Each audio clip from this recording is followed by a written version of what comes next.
Hey friends, good morning. Hey, do you like Jell-O?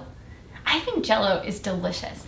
And one of my favorite things about Jell-O is actually making Jell-O, because Jell-O is pretty cool and it's pretty weird. And it's actually very easy to make because all you need is usually a packet of Jell-O and some water. And now the recipes vary a little bit. So there's a few different options for how you can make Jell-O. But basically, you take your water, you might have warmed it up ahead of time. That's something that I did with this water. And then you just stir in your Jell-O powder, like this. And there's some more, we'll add some more. But here's the thing about making Jell-O. Even though I've added all of the ingredients, water and Jell-O powder, I'm not actually done, am I? Because if I were to eat this Jell-O right now, well, is this what you think of Jell-O as looking like? No, right? I mean, this is green liquid and it's got sugar in it, and so it's probably pretty sweet, and you might even like it just like this.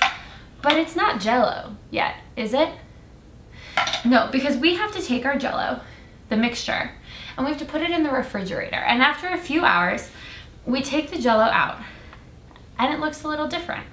So I made some earlier, and after the Jell-O has had time to harden in the refrigerator, it's hard, right? And so I can hold it in my hand. Obviously, if I tried to hold this in my hand, it wouldn't work, would it? So we have to let it harden. But here's the thing, they are the same thing, right? Both of these have the same ingredients. They have the water and they have the Jell-O powder, but they're totally different. They've changed, right? So much.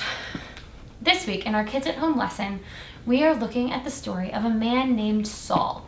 And if you have been with us for our previous lessons in our Adventures After the Cross series, you might remember that we talked about Saul a little bit a couple of weeks ago when we learned about Stephen.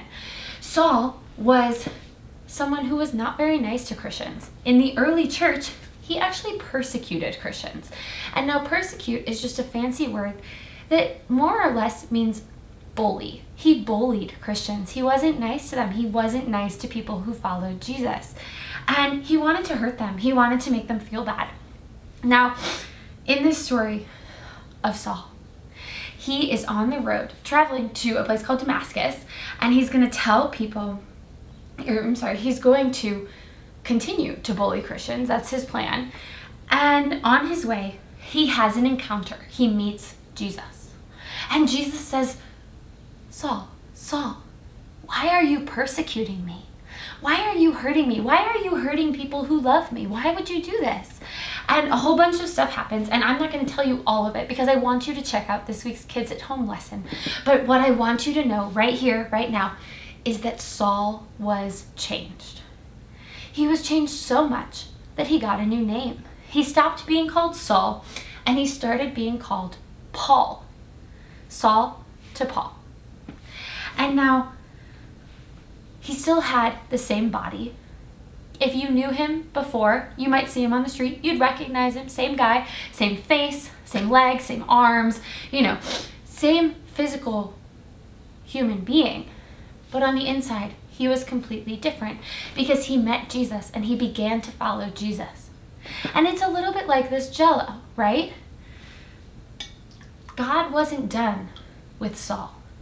When he was just the liquid, when he was bullying other Christians, God wasn't done with Saul. And God changed Saul in this huge way so that even though he was the same person he'd always been, he was also completely different on the inside. He went from being someone who bullied people who loved Jesus to someone who loved Jesus so much that he spent his life, the rest of his life, telling people about Jesus. He was changed. And now here's the other thing with this Jell-O. I can't make this Jell-O go back to looking like this. This Jell-O is forever changed, like we are when we come to know Jesus. We're changed forever. We're not the same people that we were, not exactly. And so you can watch me. I can try to crumble up this Jell-O to make it liquid again, but it's not liquid, right? It's still hard. It's still different. It doesn't go back to looking like this. When we come to know Jesus, when we choose to follow Jesus, we are changed forever. It doesn't mean that we're perfect. It doesn't mean we don't make mistakes, but we are forever changed by knowing and loving Jesus. And that is a wonderful and special and incredible thing. And so that's really it from me for today. I hope you have a great week. I hope you take some time and check out our Kids at Home lesson. You can download that at oldtown.cc/children. I hope you'll check it out, and I'll see you next time. Bye.